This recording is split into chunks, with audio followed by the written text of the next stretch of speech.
Voilà donc une nouvelle vidéo qui va traiter un petit peu le sujet donc d'étudier les rotations et voir bien sûr étudier la structure de rotation.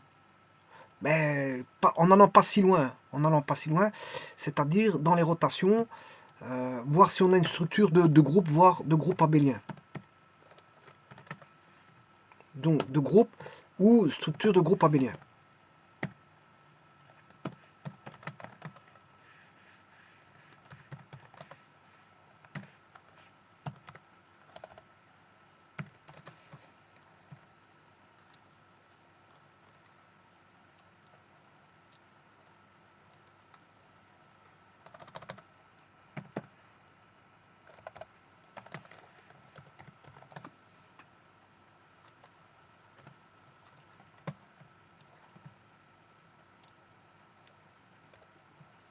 Donc il y a très peu de critères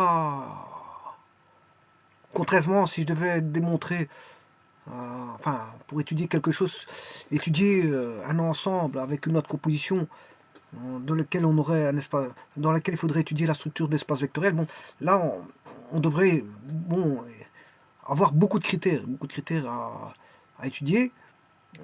Faut voir déjà si c'est un groupe, si c'est un champ, bon, si l'élément qui va dans l'espace vectoriel, on a affaire à un champ sur un espace vectoriel, donc il faut étudier si l'élément est d'abord un champ qui va, voilà, il y a une étude quand même conséquente avec de nombreux points. J'avais déjà fait une étude là-dessus et je vous avais comptabilisé le nombre de points qu'il fallait avoir pour avoir un espace vectoriel. De nombreux points, de nombreux critères qui étaient, on va dire,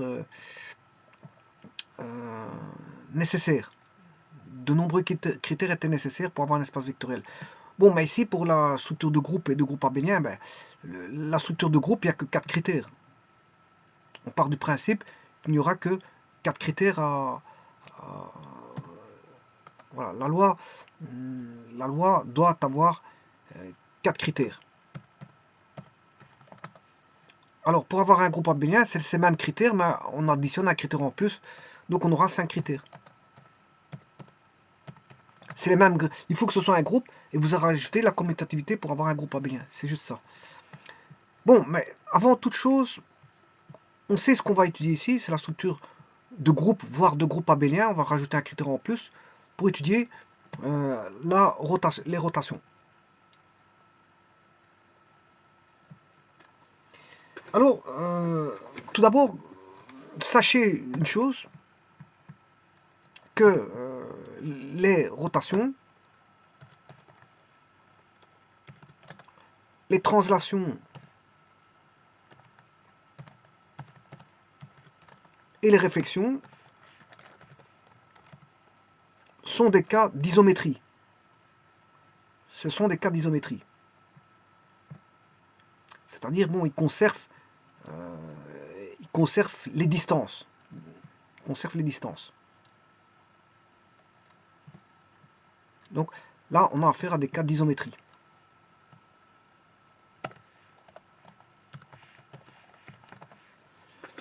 Donc les rotations vont conserver les distances. Hein. Ici, comme j'étudie les rotations, les rotations vont conserver les distances. Tout comme les translations aussi. Hein. Une voiture reste une voiture en translation. Hein. Bon, il n'y a rien qu'à changer, elle n'est pas devenue plus grande, plus petite, ou voilà, c'est pas déformé. Une voiture reste une voiture, un train reste un train. Une locomotive reste une locomotive. Et les réflexions aussi sont des cas d'isométrie. Bon, moi ici, ce que je vais étudier, c'est donc, je vous ai dit que je vais étudier la structure des rotations.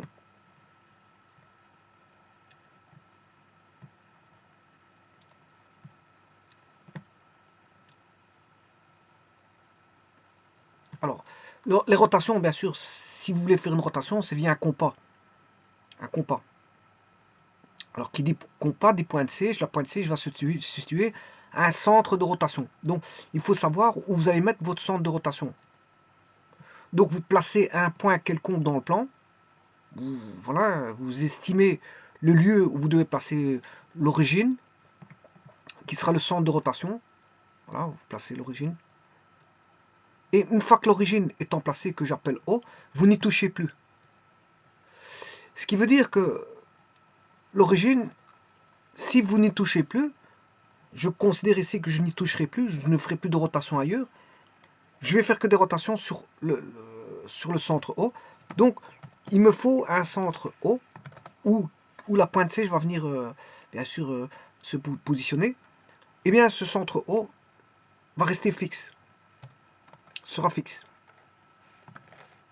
Ce sera un point fixe du plan. Et s'il est fixe, à ce moment-là, il n'est pas variable. Hein, donc, ce sera un invariant. Ce sera un invariant. Donc, le centre O est un invariant. Vous le fixez, une fois que vous l'avez fixé, ben, vous n'y touchez plus. Maintenant, si vous voulez le modifier, il n'y a pas de problème. Hein, il n'est pas immuable. Hein. Si vous maintenant, vous désirez changer de centre de rotation, voilà, vous changez. Mais si vous faites les rotations sur O, ben, lui, il va rester fixe. Alors, qu'est-ce qui va varier? On va dire que ben, ce sont les angles de rotation. Donc, on aura besoin, comment faire une rotation? Ben, je peux construire soit des arcs, construction à l'aide du compas, construire des arcs.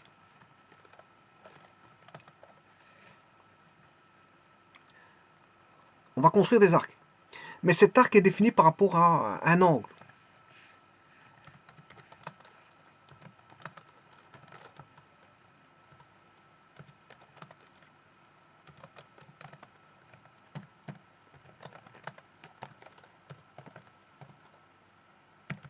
Voilà, le mot est dit.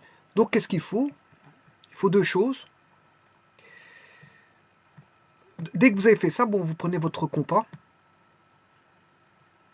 Voilà. Je vais le faire tout de suite. Hein. De toute façon, ici, je vais développer un problème. Donc, qu'est-ce qu'il faut? Pour faire une rotation, il nécessite deux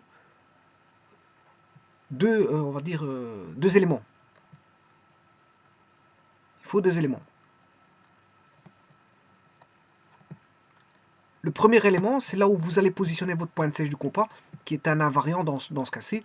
Donc, c'est le centre de rotation. Généralement, on l'appelle O' au second. Centre de rotation.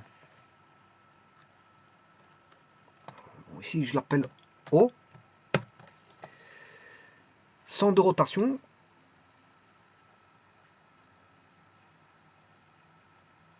Oui, ici, quand je vous parlais d'isométrie, je suppose que je l'ai mis, l'isométrie, ouais, l'isométrie, bien sûr, les composés, si je fais une composition de ceux-là, ça reste, si je fais une rotation plus une translation, ça reste une isométrie.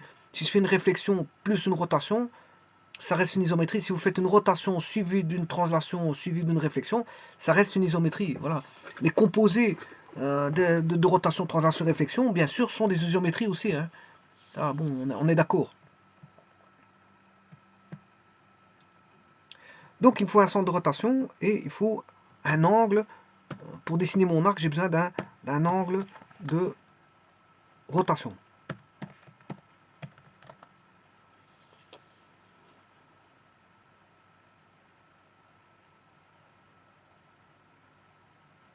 Voilà. Donc par exemple, je vais vous montrer un exemple. Et là, ce sera pourquoi faire ceci? Qu'est-ce que c'est ça? En fait, on va dire que c'est une tâche, une réalisation qui va permettre, à partir d'un objet, de créer l'image. On a un objet,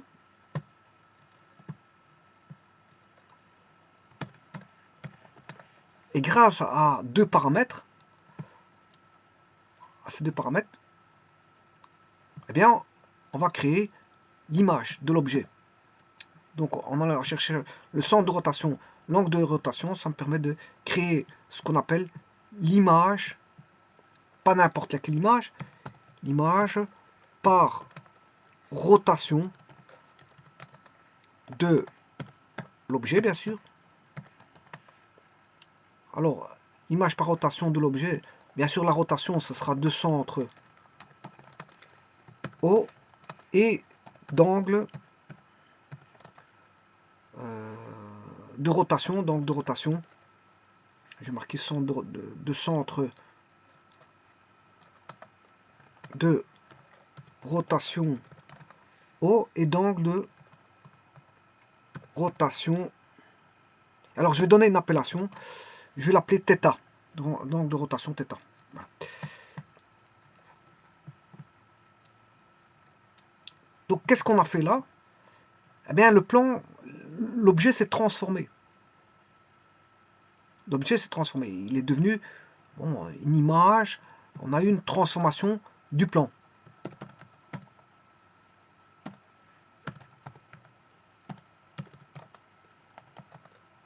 On a une transformation du plan.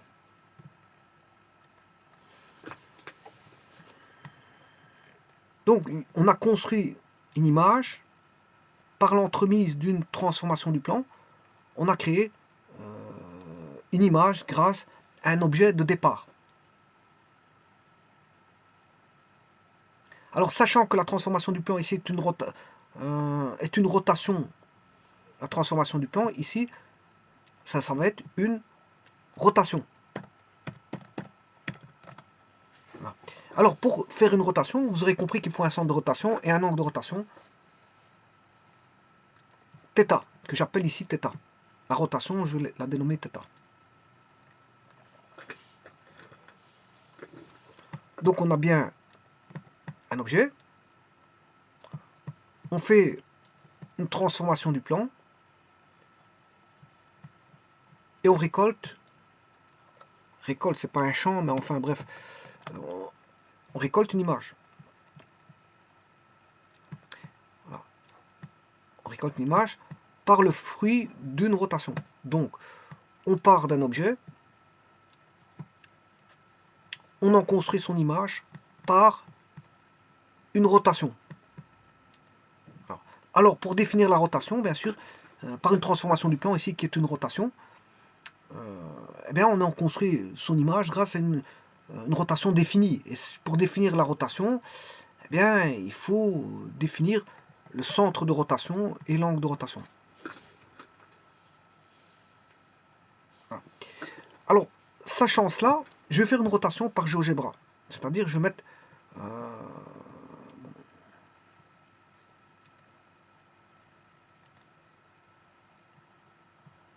je vais dessiner un triangle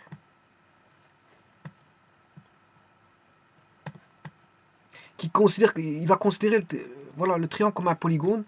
Alors, je mets un point là, un second point là, un second point là.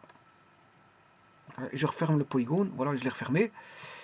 Voilà, c'est constitué de 3 segments ABC. Et là, je vais faire une rotation. Bon, avant ça, je vais mettre un segment OB. Je vais reconstruire un segment.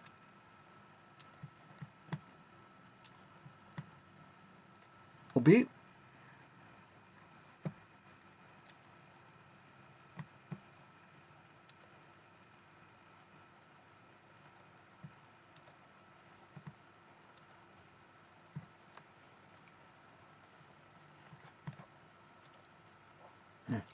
Il ne l'a pas pris. Je vais recommencer vite ça. Donc, je le sélectionne.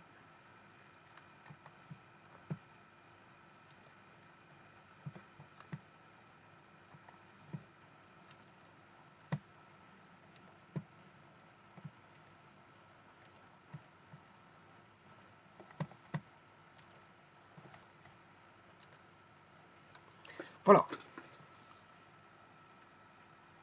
Bon, je pourrais faire ça pour aussi les autres segments. Oula, j'aurais dû pas toucher à cela.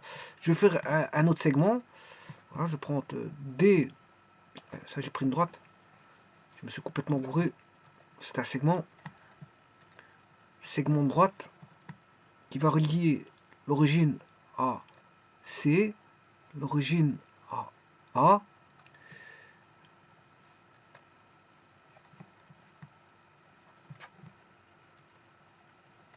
Je vais sélectionner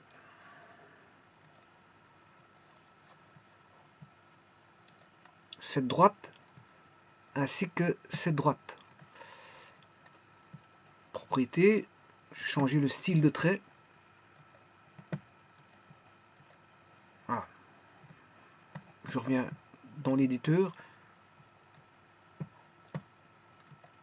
Voilà, je peux refermer. Voilà, maintenant je vais faire une rotation. Je vais bien sûr faire un zoom. Là, un zoom en réduction. Alors je vais faire une rotation, bien sûr de centre D. Il suffit de taper rotation, objet, angle. Voilà, je dirais même rotation, je mettrai point. Hein. Rotation, objet, angle, point. Je prends le second. L'objet.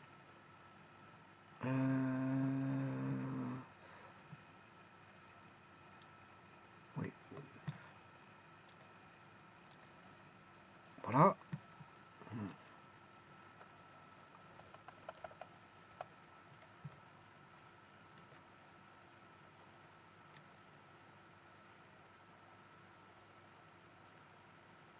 Je sais pas s'il va prendre triangle T1.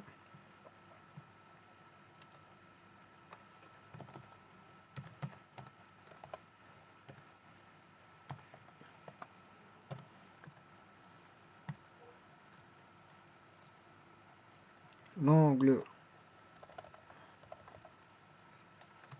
monte.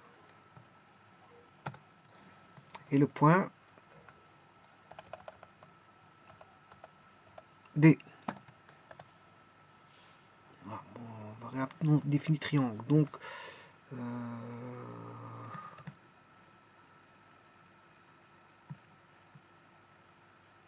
vais voir où est mon triangle. Polygone ABC. ABC. Ouais, je vais mettre polygone ABC. Ou T1. Enfin, non, ABC.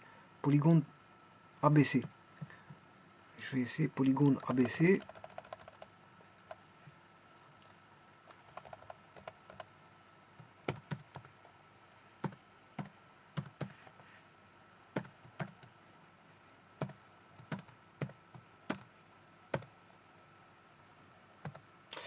Voilà.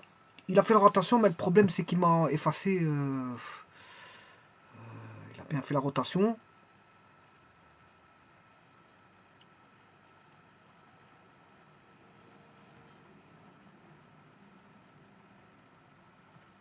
Voilà.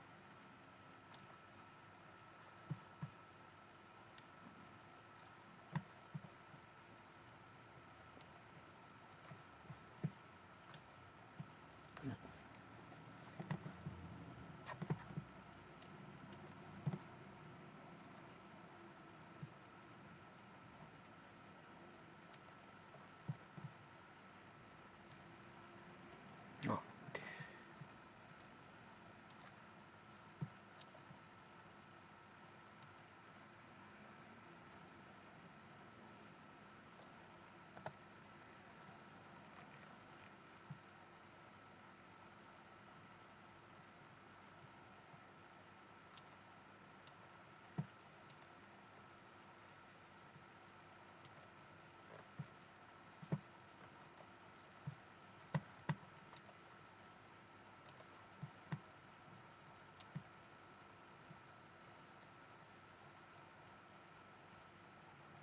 Je sais pas pourquoi il me fait ça d'un coup.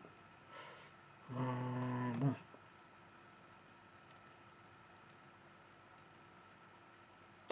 Il était comme ceci.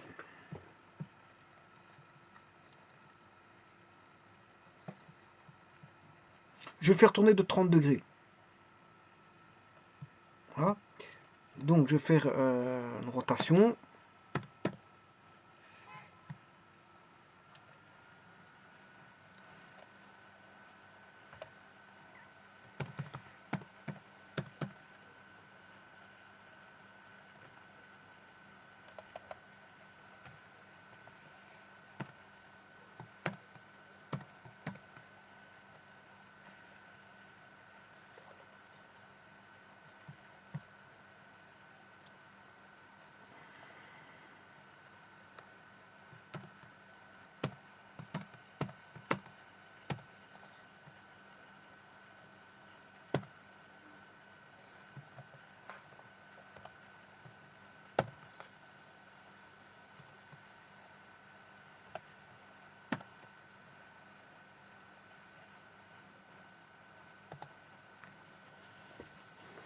Voilà.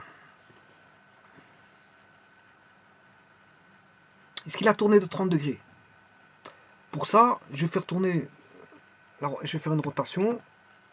Enfin, je l'ai fait tourner de 30 degrés, oui. Je recommence une rotation de segment DB.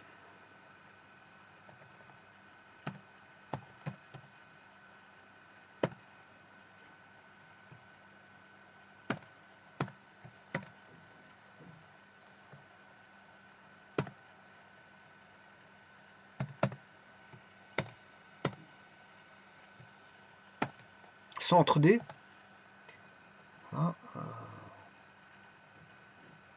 Bon, il l'a pas fait. Il m'a éliminé le segment, c'est normal. Je vais le refaire.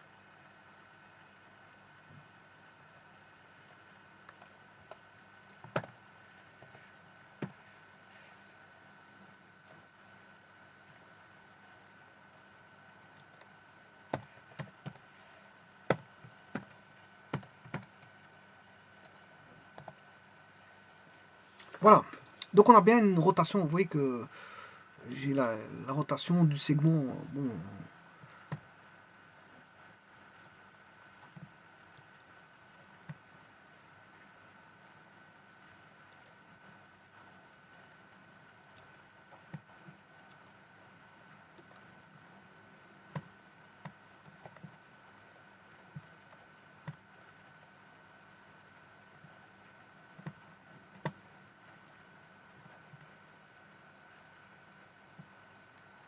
Voilà, donc on a bien une rotation. Hein. C'est bien une rotation de 30 degrés. Puisque le segment DB a tourné de 30 degrés et est revenu en D', B'.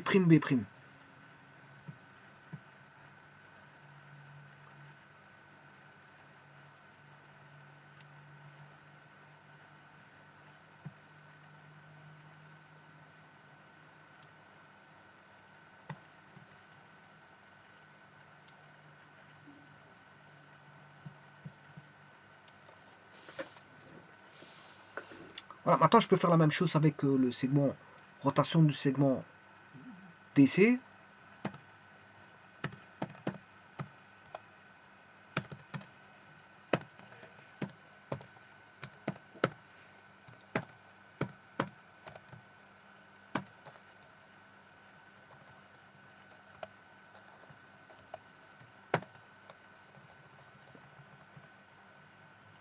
,30 degrés à partir de D. Et enfin, je fais la rotation de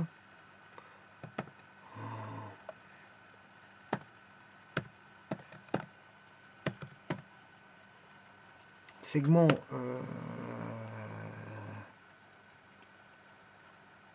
DA.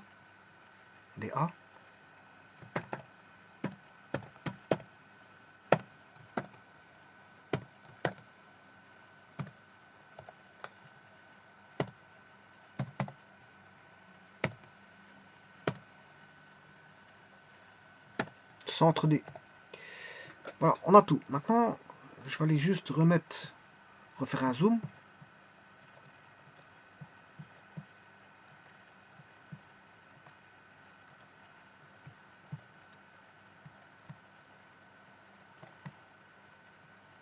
Prendre ce segment-là, non, c'est pas celui-là. Prendre ce segment-là et segment-là.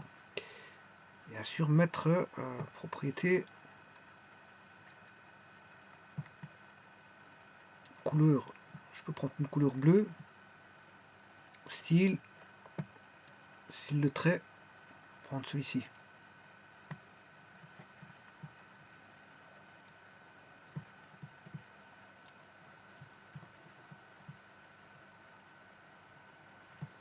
Voilà, donc on a bien une rotation de... Les distances sont conservées. Hein. Vous avez ABC, ben AB devient A', A1', B'. AC devient A1', C1', et BC devient B', C1'. Et toutes les on a, si vous voulez, on a une isométrie pure ici. Hein. Le triangle elle-même. Simplement, il a subi une rotation. Il a subi une rotation. Bon, ben, c'est ça la rotation. Donc maintenant, je vais étudier la structure de cette rotation-là. Alors, ici, j'ai mis 2 fois 30. Voilà. Alors, pour faciliter la tâche, maintenant, on va faciliter un petit peu plus la tâche. Bon, on va regarder si c'est un groupe. Pour être un groupe, il faut une loi de composition interne et partout définie, l'associativité, un neutre, un symétrique. Et voilà, je regarderai si c'est pas un groupe abélien avec la commutativité. Bon, tout d'abord, on va définir les choses.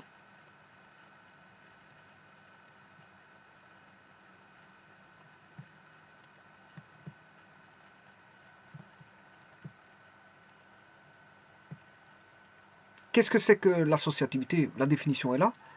Qu'est-ce que c'est que le neutre? La définition est là. Qu'est-ce que c'est que le symétrique? La définition est là. Alors ça, ce sera pour la commutativité. La définition de la commutativité. Donc ça, c'est pour étudier. Oui, mais je vais encore définir l'ensemble. Mais avant toute chose, je regarde juste un petit truc. Je vais éliminer ce que je n'ai pas besoin. Voilà, j'étais ici. C'était là. Je dirais même, j'étais ici. Bon, on sait bien que, je vous ai dit, le centre est un invariant. Si vous le fixez en tant qu'invariant, pas de problème. Hein. Vous pouvez le fixer. Sinon, si vous ne voulez pas qu'il soit un invariant, vous changez de centre, c'est pas un problème. Mais généralement, le centre, c'est un invariant. En général. Parfois, il y en a qui changent de centre. Donc, le centre O, c'est un invariant. Donc, ici, je vais étudier, je vais faire l'étude des rotations, la structure des rotations de centre O. Donc, ça va être toujours le même centre. Ça va être un invariant. C'est-à-dire que quand vous définissez, je viens de vous le dire, quand vous définissez une rotation, vous avez besoin de 2 paramètres. Tout d'abord, faut un ensemble. Il faut un ensemble. Pour définir une structure, il faut un ensemble.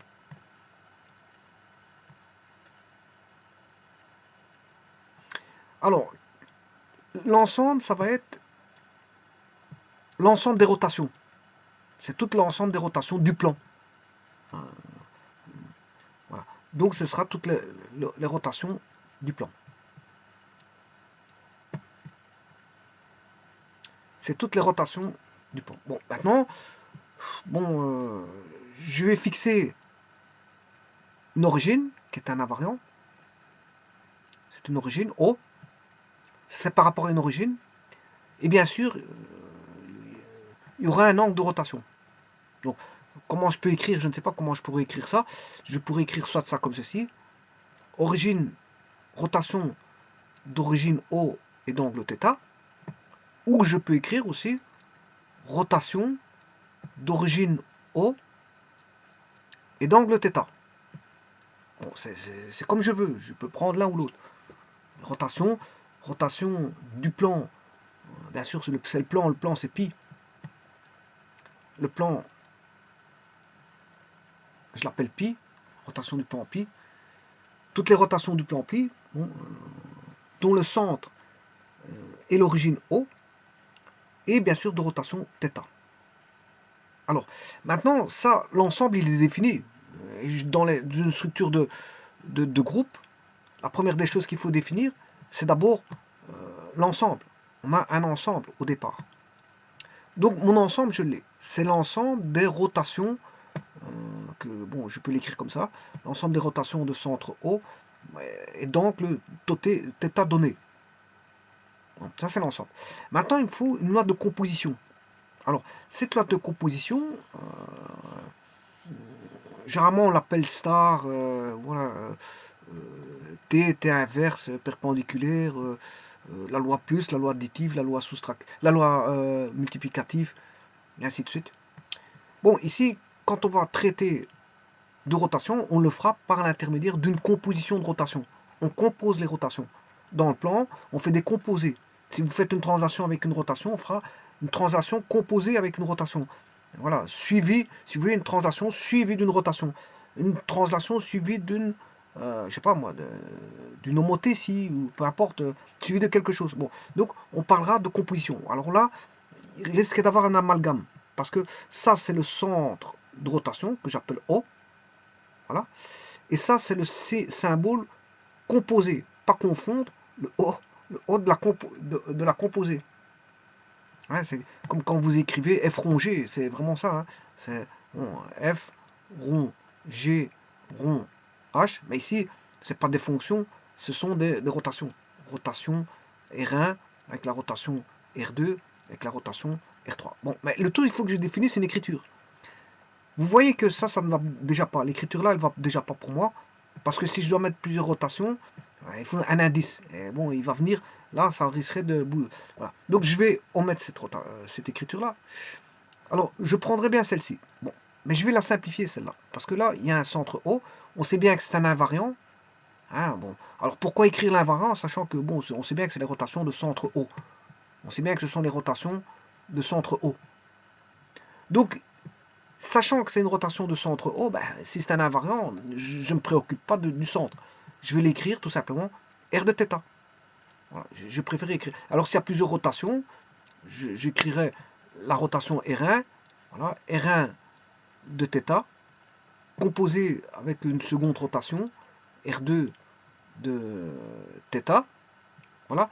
Alors maintenant, je me pose une question, parce qu'il faut bien définir les choses avant de démarrer.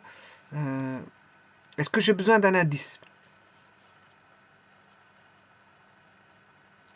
Je ne crois pas que j'ai besoin d'un indice, parce que qu'est-ce qui fera la différence entre la rotation R1 et R2? Ben, c'est l'angle. C'est l'angle. Donc apparemment, je n'aurai pas besoin d'un indice. Ce qui va faire la différence, c'est l'angle. On aura une rotation θ et une rotation θ'. Et on sait bien que θ' est différent de θ. Donc, ouais, il peut être égal, hein, mais bon, généralement, il sera différent, mais il peut être égal. Alors, s'il est égal, on a une rotation, on a l'identité du plan. C'est-à-dire, on n'a pas bougé. Hein. Si vous faites θ égale θ', l'image égale l'objet, vous êtes vraiment situé au même endroit. Il y a une identité du plan, il n'y a pas eu de transformation du plan. Voilà. Donc maintenant, ce que je vais définir, c'est recta, ça y est, c'est fait. J'ai choisi la manière d'écrire. Bon, tout d'abord, j'aurai un plan pi. Un plan pi est défini. On a les rotations de ce plan pi qui sont nommées les rotations, bien sûr, de centre d'invariant O. Voilà, donc je n'y bouge plus. Voilà. Et la loi de composition, ce sera la composée de rotation. Je ferai les composés de rotation. Donc on aura, si vous voulez, R0, voilà, les rotations de centre O, bien sûr, ayant dans la loi de composition composée. On a R0 composé. Voilà, et ça c'est la structure que je vais étudier. C'est l'ensemble avec sa loi de composition qui est là composée de quoi? Ben, des rotations, parce que mon ensemble c'est l'ensemble des rotations. Voilà. Et à partir de là, je peux débuter. Maintenant que j'ai écrit ceci, tout d'abord, ce qu'on sait, c'est que est-ce que c'est une loi de composition interne? Ah oui, si vous faites une rotation d'un angle, ben, la rotation d'un angle, tout d'abord, elle est partout définie. Vous pouvez prendre n'importe quel θ, bien, elle sera partout définie. Et on n'aura qu'un seul résultat. Si vous prenez un θ, vous aurez une image. L'objet correspondra à une image, et une seule image, et pas 36 images. Donc, pour une rotation donnée, ben, l'objet n'aura qu'une seule image, une et une seule image. Et on aura toujours une image. Pour tout objet, on aura toujours une image. Donc, voilà. Et on aura toujours un élément du plan. Hein. Un élément un objet correspondra à une image qui fait partie du plan. Donc la composition, la loi R0 composé, ben, cette loi-là, elle se fera toujours. Elle est partout définie. Elle se fera toujours, on aura toujours un résultat, et c'est une application, c'est-à-dire qu'on aura toujours un résultat et il sera unique. Elle est partout définie.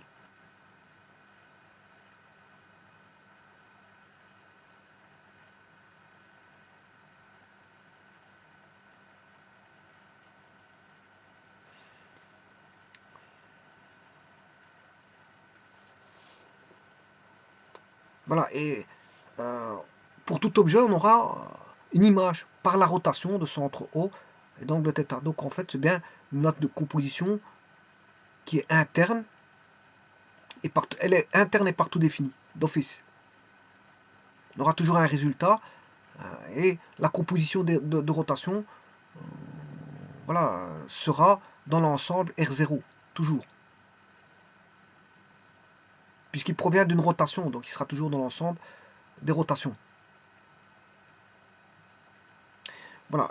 Donc ça, on sait que c'est une loi de composition interne et partout définie. Et ça a toujours lieu. Donc R0 est une loi de composition interne et partout définie. R0 composé. R0 composé est une loi de composition interne et partout définie. Alors l'associativité, on peut étudier l'associativité. Voilà. Donc si vous faites une composée de rotation, quel que soit X appartenant, bien sûr, ici c'est un ensemble G ou E, peu importe. Ici G, ça fait référence à notion à groupe, donc je vais enlever ça, je vais mettre E. Je préfère mettre E. En général, c'est un ensemble quelconque E. Il s'avère qu'ici, c'est les rotations, hein, c'est l'ensemble des rotations.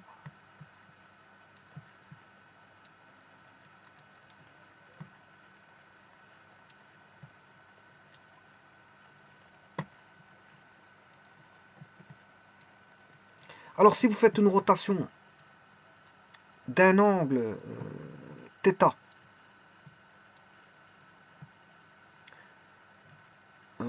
suivi d'une rotation d'un angle θ',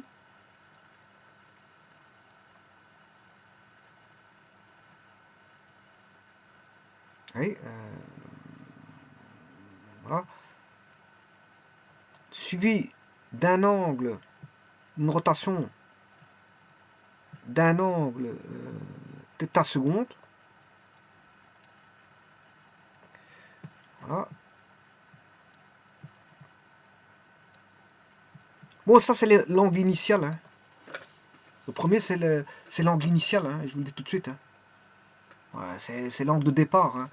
Par rapport à l'origine, vous avez d'abord un angle, θ, bon, le premier il sera à θ, c'est la rotation par rapport à l'origine. Voilà. Et puis après, on fera une rotation de celui-là de θ'. Voilà. On aura quelque chose, et puis on aura, je fais une rotation de θ seconde. Voilà. On arrivera là. Mais si maintenant vous faites θ et rotation, enfin, vous avez un angle initial θ, et puis vous faites θ',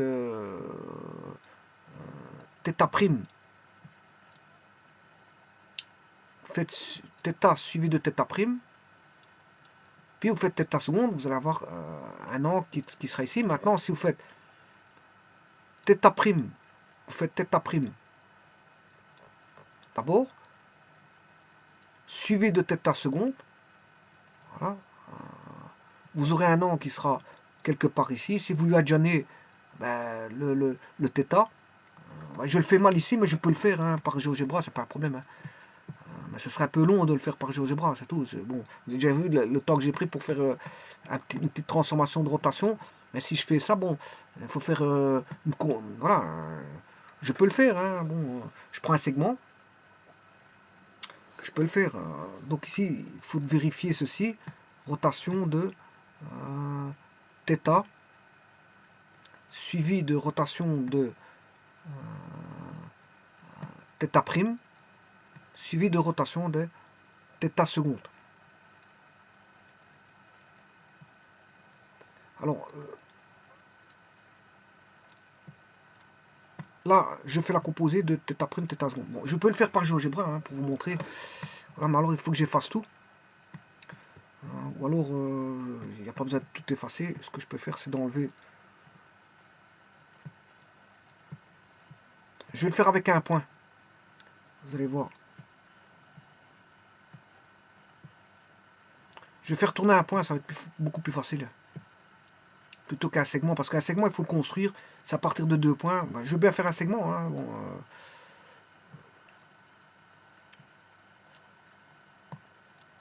bon, j'enlève tout ce qui est dans le plan. Je déconstruis. Enfin, déconstruis non, mais je n'affiche plus les éléments du plan. Il en reste encore 2. Un point, le trait. Voilà. Alors, je vais construire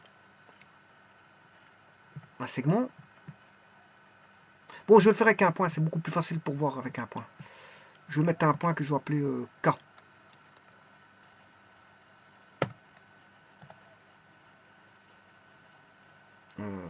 K. Je vais placer un point.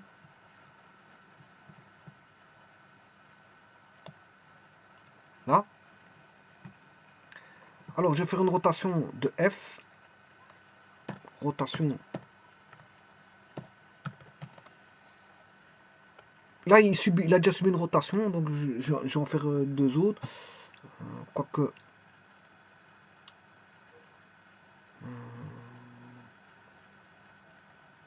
Je fais rotation de F. De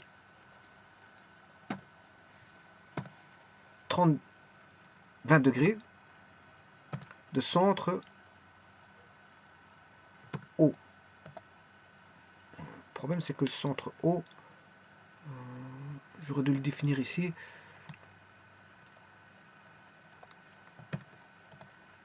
Voilà.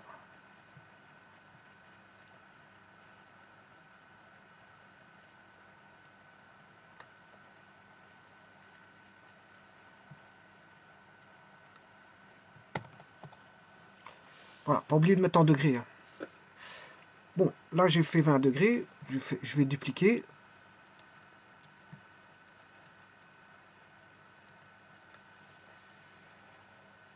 Alors maintenant je vais faire tourner F' de 45 degrés. Voilà, vous voyez que où est F seconde. Voilà, vous voyez où est F seconde. Bon, j'ai fait composé de F avec F' pour obtenir en finalité F seconde. Donc le premier il a déjà tourné. Hein. Bon, c'est comme si j'avais une première rotation qui fait, je vais vous la montrer. Segment. La première rotation, elle est là. Par rapport bien sûr à.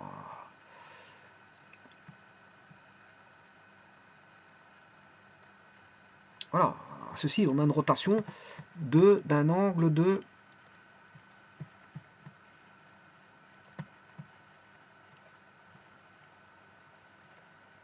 18,43. 18,43. Bon, maintenant, regardez bien, je vais faire une rotation de G. Rotation de G.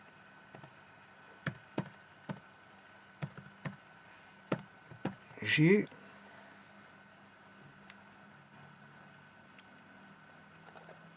Vous voyez, je vais d'abord faire une rotation de G de 20 degrés.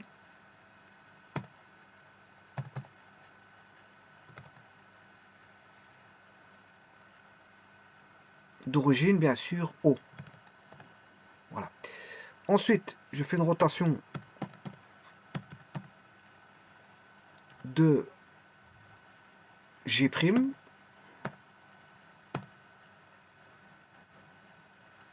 de, on avait dit 45, je crois que c'était 45 degrés, d'origine O. Voilà. Et maintenant, je peux faire une rotation de 18,43 et je vais tomber sur F seconde. Regardez, rotation de G seconde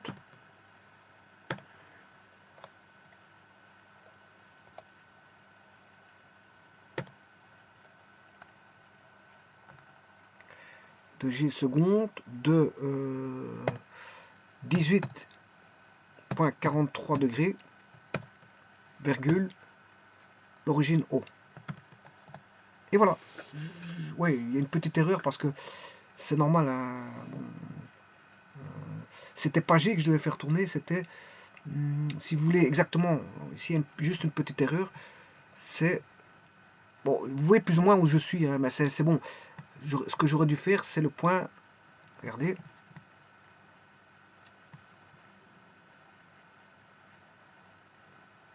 voilà, le point G, c'est le point que j'aurais dû prendre, non pas G, mais le point qui est l'intersection entre le cercle que je vous viens de vous tracer. Bon, je peux refaire ceci. Enfin, c'est par rapport à ce point-là. Je vais faire un zoom, je vais vous montrer. Parce que j'ai été prendre G, mais c'est vrai que c'est pas G. C'est pas G. Si vous voulez exactement le point, c'est ce point-là.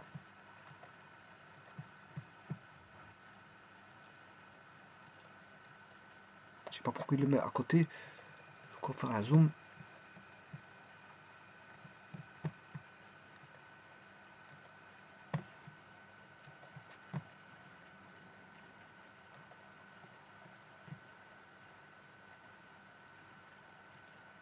Voilà, c'était le point I que je vais faire, et pas le point G. Donc, dans les rotations, rotation,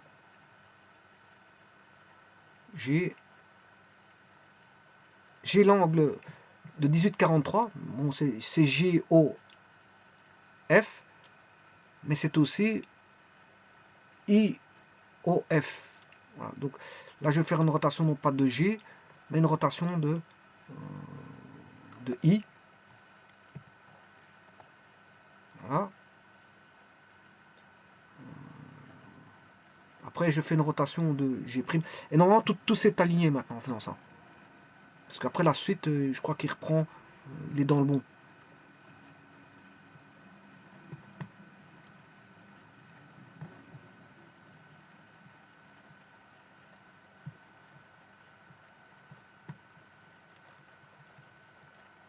Voilà, maintenant il est dans le bon.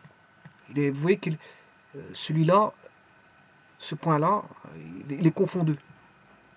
Là, maintenant, il est confondu, alors que tout à l'heure, il n'était pas confondu. Donc, vous voyez que je sais pas quoi, G tierce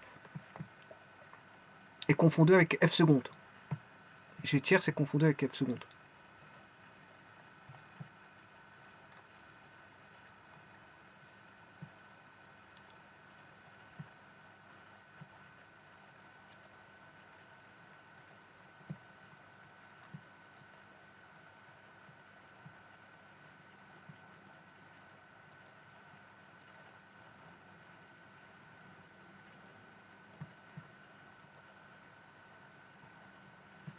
Voilà, donc, vous voyez que maintenant, c'est bon. Hein.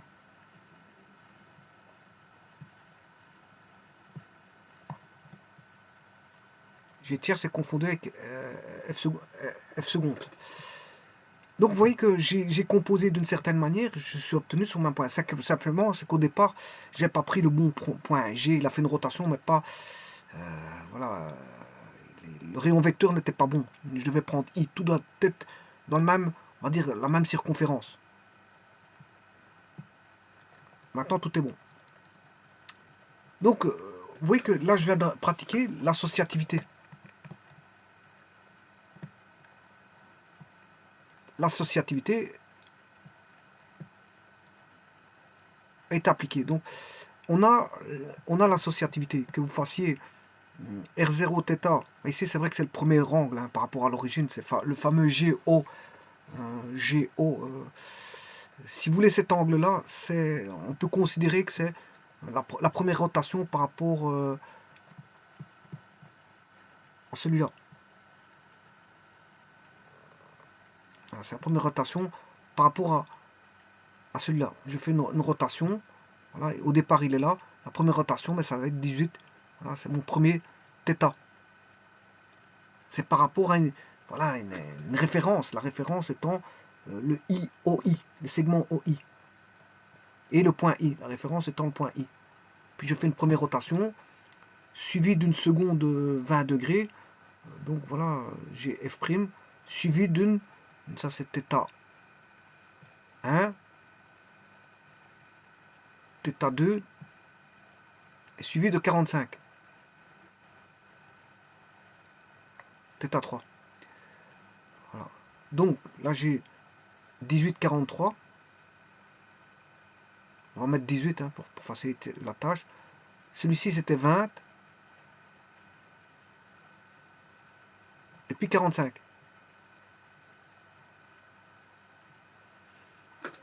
Alors la seconde rotation, j'ai mis 20. 20. On va retomber la seconde. Ça va être 20. Donc on va tomber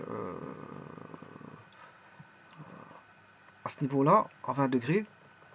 Puis vous lui adjoignez 45, on arrive là. Et puis vous rajoutez les 18 degrés, ben vous rajoutez là. C'est ce que j'ai fait. Donc sur GeoGebra, je vais vous montrer.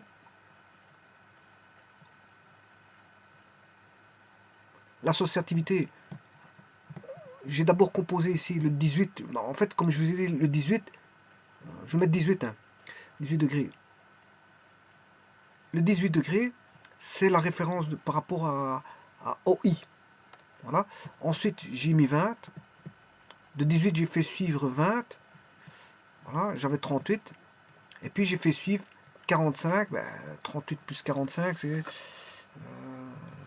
voilà. Pour pas raconter de bêtises. 83 degrés.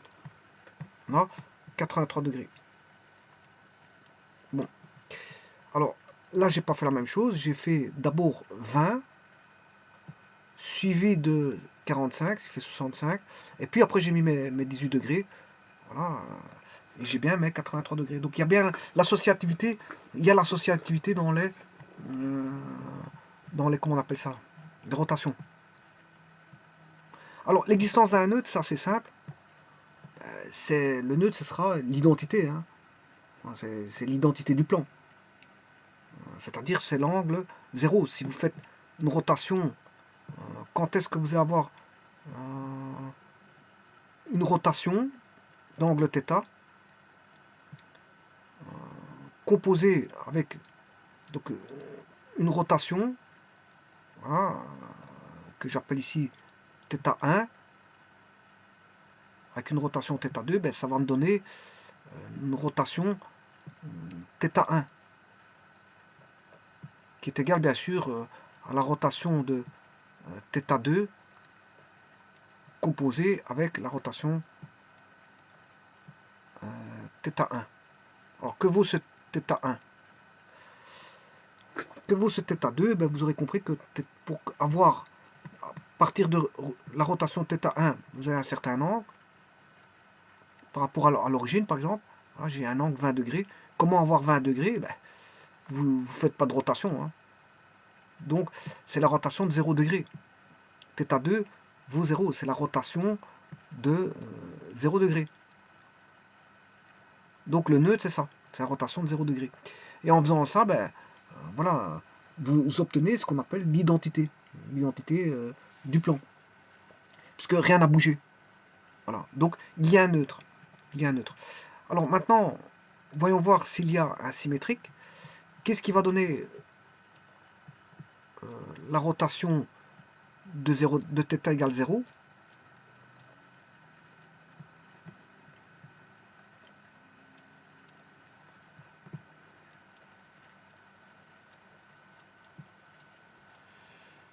Mais bien sûr, c'est une rotation d'un θ' qui serait le symétrique d'une rotation suivie d'une rotation de θ. Ou si vous voulez, c'est une rotation de θ suivie d'une rotation de θ'. Alors que vaut ce θ'? Eh bien, pour avoir l'angle de 0 par rapport à θ, ben, il faut aller chercher l'angle opposé. C'est l'angle opposé.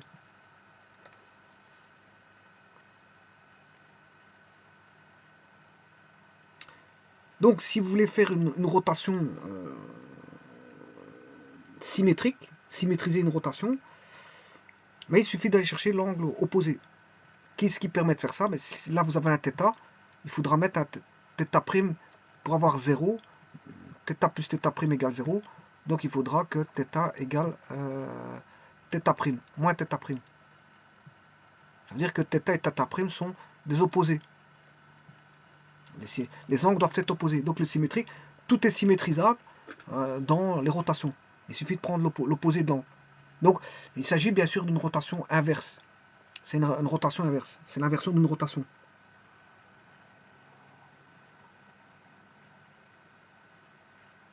Voilà. Donc, qu'est-ce qui reste? Je ne sais plus qu'est-ce qui reste. Donc, on a bien... Il reste la commutativité, parce que c'est commutatif. Si je prends un angle, je fais une rotation avec un angle θ1, suivi d'un angle, d'une rotation avec un angle θ2,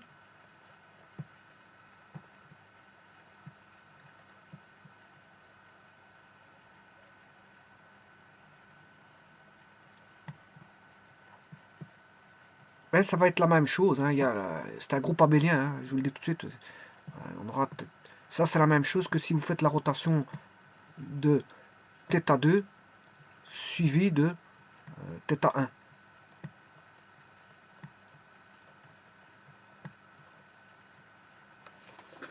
θ2, Rθ2 suivi de Rθ1, voilà, vous faites une rotation de θ1. Ben, c'est la même chose que vous composez θ1, la rotation d'abord de θ1 et puis la rotation de θ2 après, ou que vous faites la rotation de θ2 et puis θ1.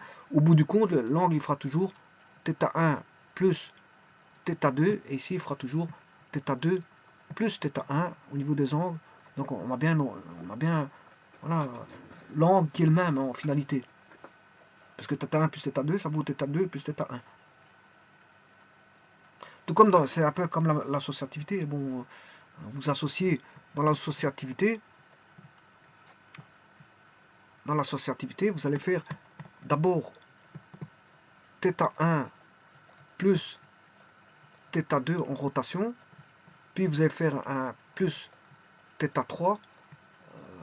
Ben, vous allez choisir d'abord de faire θ2 plus θ3, voilà, puis vous lui adjoignez θ1. Et au bout du compte, c'est la même chose que θ1 plus θ2 plus θ3, c'est normal. Parce qu'au bout du compte, ça fera toujours θ1 plus θ2 plus θ3 au total. Donc ça va être les mêmes rotations. En finalité, l'image, elle sera au bon endroit. L'image sera au bon endroit. Que ce soit que vous faites une associativité, l'associativité, elle est valable toujours. En fait, si vous faites l'associativité, elle est valable parce que l'objet va toujours se trouver au même endroit, suivant les critères de l'associativité. Donc, ce qui veut dire que maintenant,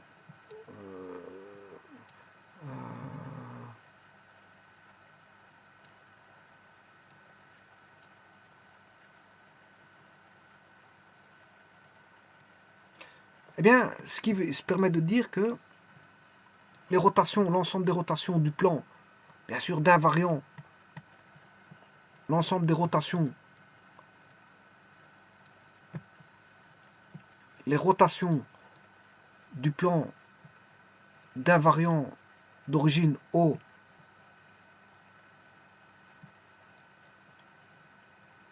ayant une structure de loi de composition qui est la composée, eh bien, est un groupe abélien. Donc si c'est un groupe abélien, c'est déjà un groupe, hein, parce qu'avant d'être un groupe abélien, il est groupe. Il y a 5 critères pour le groupe abélien, donc c'est qui contient les 4 autres. Donc ici j'ai tout démontré, j'ai montré que, bon, que les rotations sont un groupe abélien, un groupe commutatif. Pourquoi? Parce que quelque part, c'est tout à fait normal, on fait juste qu'additionner des angles. Hein. C'est juste, on fait que manipuler des angles. Les angles, bon, on fait que c'est des additions d'angles. Hein, voilà. On additionne que des angles. Donc, on additionne un angle. Qu'est-ce que c'est? Ben, c'est un nombre. Et les nombres sont déjà, je veux dire, ils proviennent des nombres réels. Or, les nombres réels, c'est déjà un groupe commutatif. Voilà. Euh, la loi, la loi R plus est un groupe commutatif. Voilà. Donc, ce qui veut dire qu'ici, on manipule juste. Qu'est-ce qu'on manipule? Ben, des réels, puisque c'est des angles. Et les angles sont traités dans la rotation en termes d'addition. En termes d'addition. Voilà. Donc la rotation n'est rien d'autre qu'une. Voilà, on ajoute un angle. C'est un ajout d'angle. Voilà. Donc la composition est vue quelque part comme un ajout d'angle. Donc comme c'est des ajouts d'angle, l'angle étant un réel, et comme on a des ajouts d'angle, comme on a un ajout qui est d'angle, l'angle étant un réel et l'ajout étant un plus, c'est comme si on avait la loi R+. Or la loi R+, c'est déjà un groupe abélien, donc fatalement les rotations seront, on peut penser que ce sera un groupe abélien d'office. Donc les compositions dans le plan, c'est quoi? Bon, oui, il y a des transformations du plan, mais c'est des multiplications et des additions. Mais ici la rotation, c'est une addition purement et simplement. C'est une rotation de quoi? D'angle. Voilà. Et le haut étant un invariant, il ne bouge pas. On l'a considéré comme étant invariant, il ne bouge pas. On a un centre fixe, on fait toutes les additions d'angle par rapport à l'origine. Donc voilà. Et les compositions, ben, c'est quoi? C'est des compositions de rotation, c'est-à-dire d'ajout d'angle. C'est tout. C'est des ajouts d'angle. Donc fatalement, on peut comprendre que c'est un que R0 muni de la loi de composition composée est un, comment est-ce qu'on appelle ça, un groupe abélien. Parce que voilà, il y a une analogie avec les additions dans R. Si ce n'est qu'ici, on ajoute un angle. Voilà. Bon, et un angle, bien sûr, qui est en arrière-plan, un arc. Hein. Un arc. Parce que c'est quelque part, on manipule des arcs. Hein. C'est des arcs qu'on manipule. Quand on dit angle, fatalement, il y a une relation entre angle et arc. Voilà, il y a une relation entre, quand on parle d'angle, on parle quelque part indirectement d'arc, puisqu'on sait convertir les unités d'angle en arc et les unités d'arc en angle. Voilà. Donc j'aurais pu parler en termes d'arc, mais c'est bon, je parle en termes d'angle. Donc l'unité ici, j'ai pris le degré.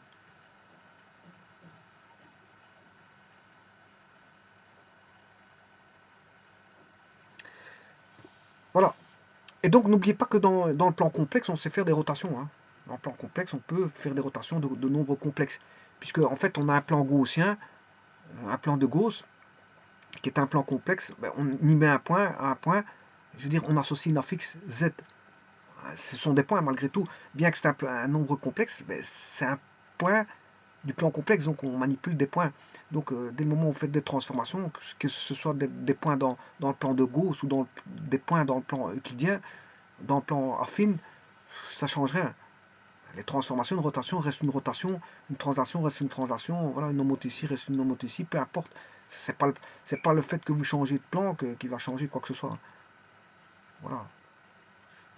Parce qu'au bout du compte, c'est des points qui viennent dans ces plans-là. Bien sûr, avec une coordonnée, hein, parce que là, ça sera une coordonnée complexe. Et si vous, dans le plan affine, bon, si vous mettez un système d'axe, ben, ça sera un système d'axe, je veux dire, voilà, réel. Voilà, je vous remercie.